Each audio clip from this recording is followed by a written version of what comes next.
Hey, welcome to today's detailed review of the 2023 version of the very popular Lenovo Legion 5 Pro, which in this configuration comes with the new extremely fast but also power-hungry Intel i5-13500HX and the 140-watt version of the RTX 4050, which once more won't use more than 85 to 95 watt in gaming.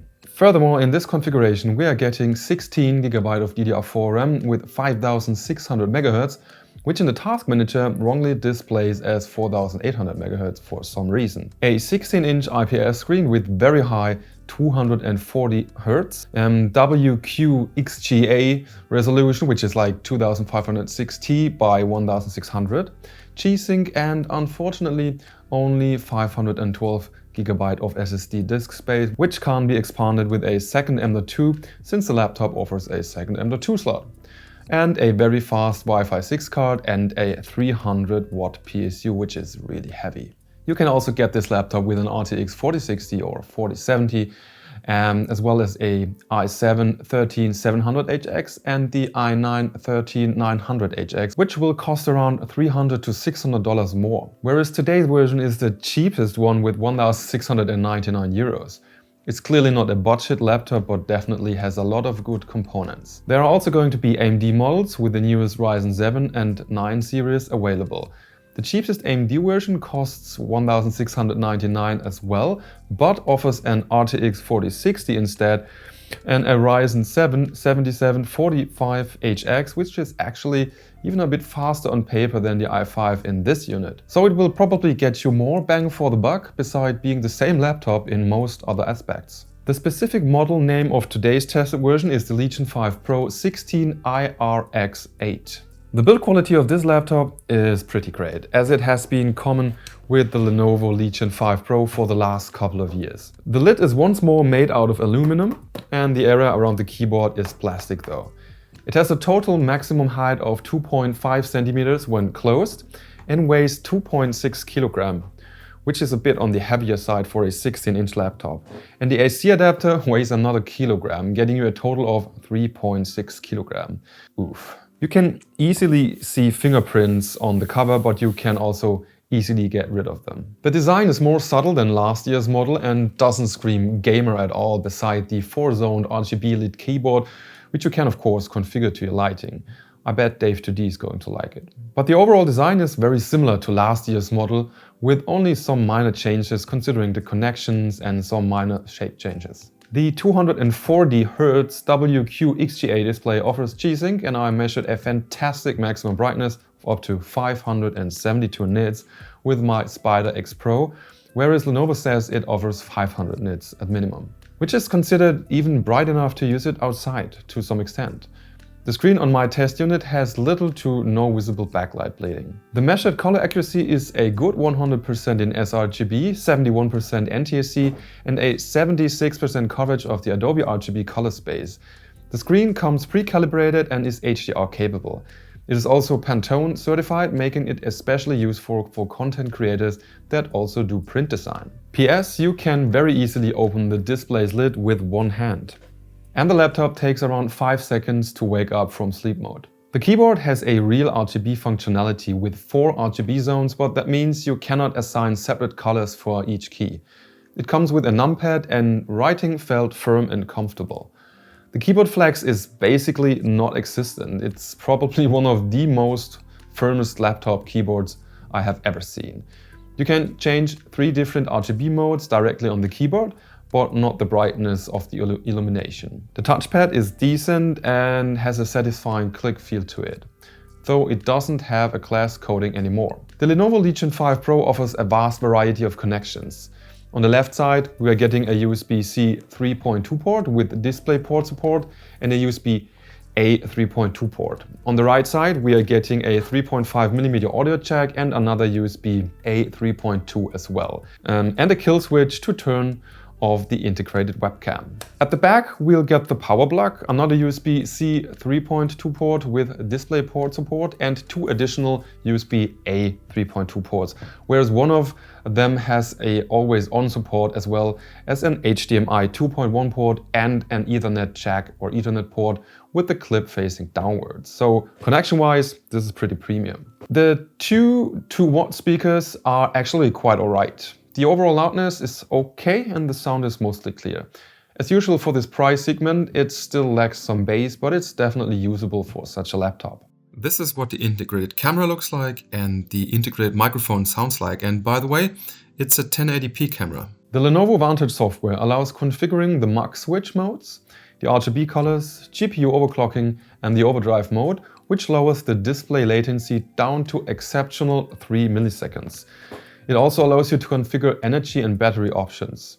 You can even overclock the CPU if you allow this via the BIOS menu. There are 3 performance modes that you can choose by pressing Fn plus Q. Silent, Turbo and Auto, which are represented by the colors on the power button, so you can see at any time which mode is active. There is also a manual mode that you can access inside the Vantage software. When I was testing the Legion 5 Pro's absolute maximum power and heat output with both MSI Combustor and Cinebench R23 at the same time, that will pull around 275 watt from the wall in total. In that scenario, the CPU would go up to 97 degrees Celsius and then begin to power and thermal throttle the CPU to a wattage of around 75 to 80 watt, resulting in a temperature of around 89 degrees Celsius for the CPU and 77 degrees on the GPU and around 14,300 points in Cinebench R23, which is actually pretty close to the score of the Ryzen 7 7735HS or 6800H when they are also using around 80 watt of power. Of course, the score was higher when I was testing Cinebench only, but more about that later. So, however, the i5 definitely buys its higher scores with the higher wattage it gets when it's only running Cinebench without Combustor running simultaneously. On performance mode, the fans get quite loud. On auto mode, they are noticeably quieter. On silent mode, the laptop becomes really quiet even when gaming, but the performance drops significantly. I've actually tested this with the integrated benchmark in Cyberpunk 2077 and Shadow of the Tomb Raider on ultra settings and got the following results. By the way, the silent mode significantly drops the power draw to around 120 watt, whereas in auto mode it pulled around 185 watt and 235 watt when using the performance mode.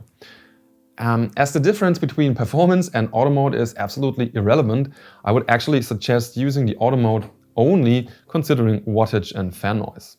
On idle, using the auto or quiet mode, the fans can stop spinning and the laptop turns completely silent. Overall, the cooling system seems to be pretty solid. The GPU temperatures are absolutely okay when gaming, as you can see here. The laptop surface actually stays pretty cool while gaming. It never felt too warm or uncomfortable. The Intel i5 13500HX is the world's fastest mobile i5 as to this date and should be absolutely sufficient for years to come. It is sporting 6 performance and 8 efficiency cores and a total of 20 threads. The HX series is Intel's Extreme Mobile series, which is basically more like a desktop CPU soldered into a laptop. It has a very high multi-core and single-core performance, but it also uses a lot of power to get there, with a maximum turbo wattage of up to 157 watt. Undervolting my model CPU was not possible, even though the BIOS suggests that it is. But throttle stop undervolting just had no effect at all, and XTU refuses to start at all. And even in the Lenovo Vantage software, I could not apply negative values no matter what. In Cinebench R23, using the performance mode, it reached a very high maximum of up to 18,494 points in the multi-core test and a very high 1,707 points in the single-core test. Using the silent mode, it was still getting 13,782 points and still 1,695 points in the single-core test. On battery, using the auto mode, it was reaching a multi-core score of 11,566 and a single score of 1,695 points as well. After a few consecutive runs, the score drops by around 1000 points to around 17,400 in performance mode. In PC Mark X, it got an extremely high score of 7,953 points in performance mode and still 5,814 points on battery using the silent mode, which are exceptional scores for a laptop and indicate that the whole experience is blazing fast in everyday work-related tasks. In the ASSD benchmark, the built-in 512GB Micron PCI 4 Express SSD was reaching great speeds with around 5.8GB reading speed and 4.7GB writing speed. The laptop offers a second M.2 slot and the RAM is also upgradable and exchangeable easily. The pretty big 80 Wh battery isn't as satisfying as I had hoped.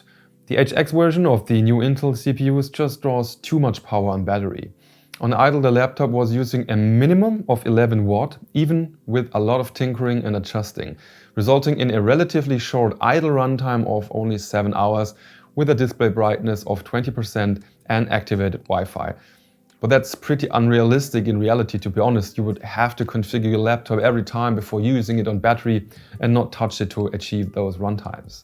The i5-13500HX is not very power efficient on low wattages. Definitely not a CPU for long mobile usage. Watching YouTube with 50% brightness using headphones, it achieved around 5 hours as the laptop used around 16 watt, which seems more acceptable compared to the bad idle runtime. Gaming on battery without capping the FPS on battery ended around 50 to 60 minutes. But unlike in the ASUS TUF models I've tested lately, demanding 3D titles aren't playable very well as the CPU seems to have issues providing stable frame times on battery. I was testing both God of War and A Plague Tale Requiem, whereas the first was kind of playable, but A Plague Tale was suffering from a very inconsistent experience. You could surely play lighter titles though, and capping the FPS and using lower settings as well would allow you to do so for around 90 to 120 minutes or more, depending on the game. The Legion 5 Pro also has an express charging option and an intelligent overnight charging mode, which would cause the laptop to wait until late at night with fully charging the battery, just like modern smartphones do.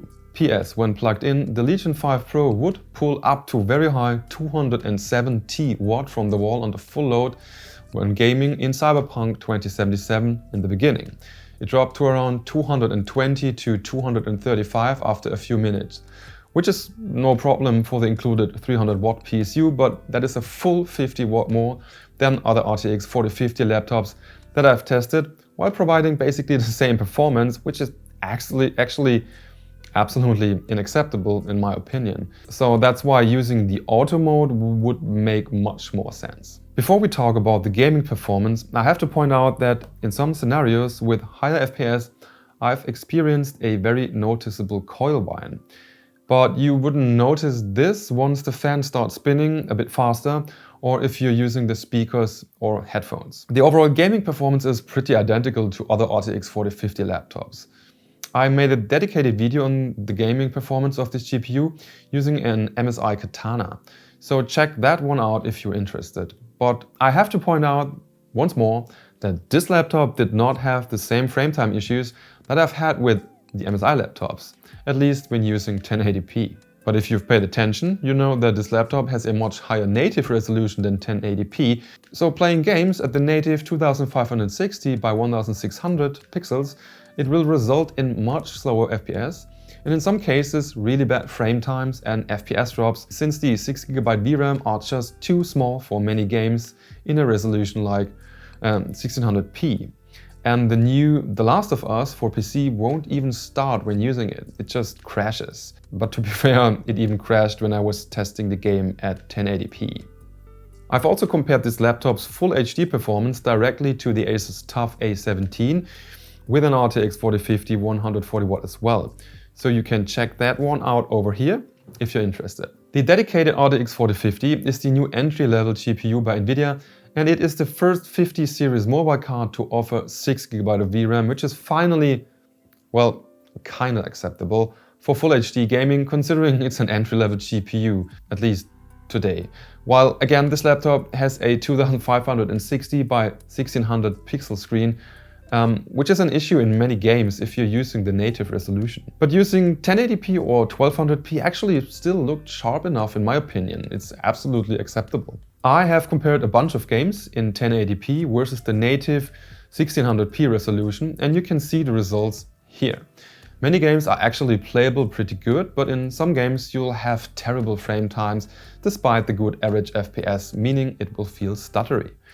That would have to be decided individually for every game you'd want to play on this RTX 4050 version of the Lenovo Legion 5 Pro. The laptop offers a mux switch, which was activated due all my testing to achieve the best gaming performance. Overall, it is safe to say that you can play any existing video game as of the making of this video with at least 60 FPS on this laptop, depending on the settings. Well, except for when they crash. Thanks to NVIDIA's frame generation technology, newer titles that support DLSS 3.0 can provide a noticeable extra boost if this new technique is activated.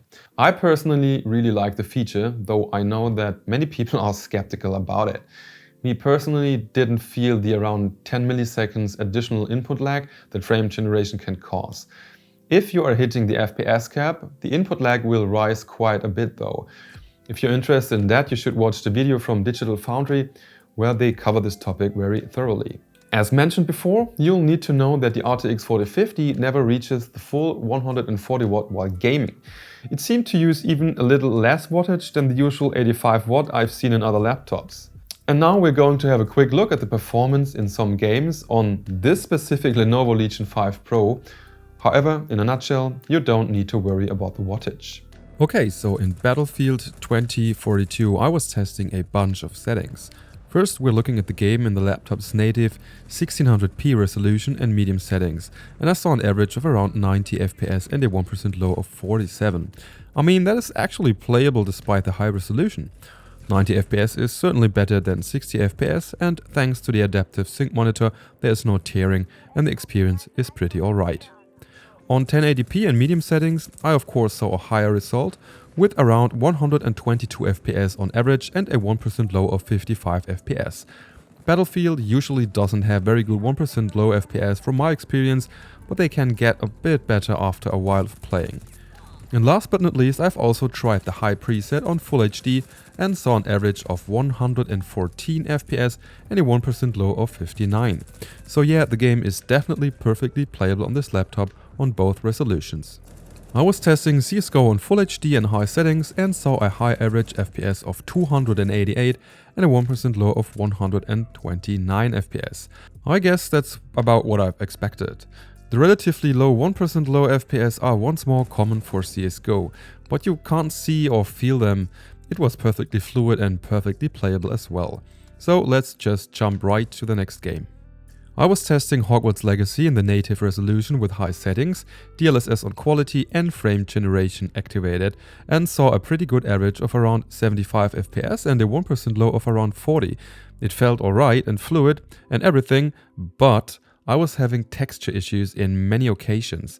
They just would not load, which is quite ugly despite the fluid gameplay and the high graphic presets as you can see here. So I've also tested it in Full HD and the same settings, which solved the texture issue and enabled a very high average FPS of 112, but now the frame times were pretty bad.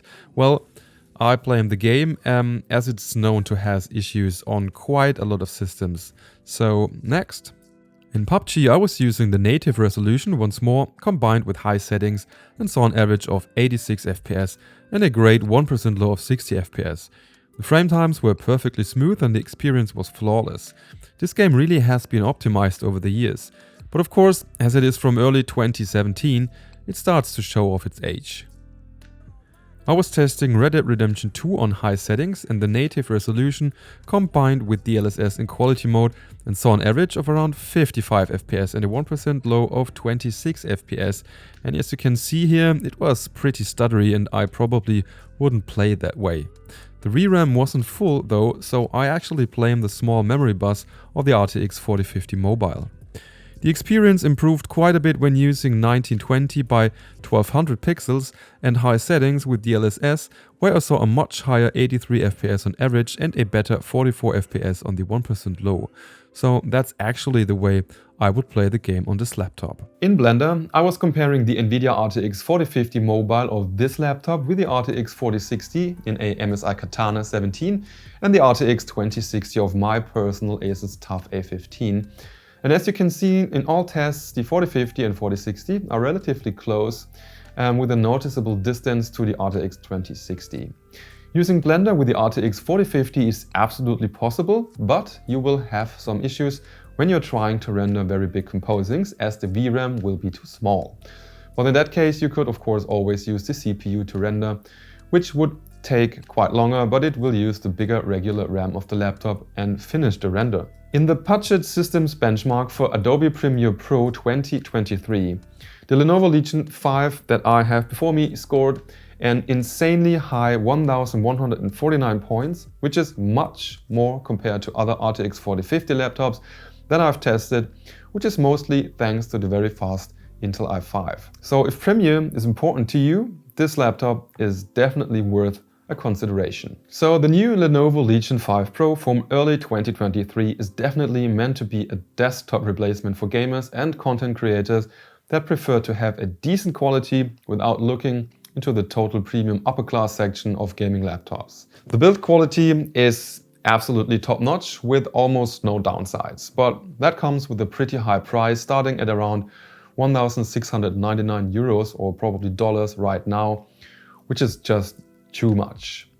The battery runtimes are a bit disappointing, which isn't Lenovo's fault really, but is due to the bad power management of the i5 13500HX. The rather small 512GB SSD in this price category is another point for critique as well, but you could easily do something about that, as SSD prices are very low these days. I also have to point out that I would expect a nicer packaging in this price category, but I personally don't really mind if they cheap out on that and use the money for the laptop instead. I just love to see less plastic and more cardboard for the packaging, as the ASUS TUFs are using, for example, while still providing the more stylish packaging appearance overall. The very fast CPU, the good GPU and the very fast SSD make it extremely responsive and an absolute beast for nearly every task that you throw at it. But like in other RTX 4050 laptops, compared to last year's 3060 laptops, it's mostly certainly too expensive. Especially in the beginning, unless you really want that super fast CPU. If you're watching this review in mid or late 2023 or later, at least the price might have changed already. And if you're watching this on Black Week, if you can get a good deal for this laptop, I definitely recommend it. So make sure to check the current price before making up your mind. Okay, now that's all for today. If you enjoyed the content, please like the video and subscribe to the channel for more reviews, GPU tests and other stuff. Thanks for watching, see you next time, bye bye and tschüss.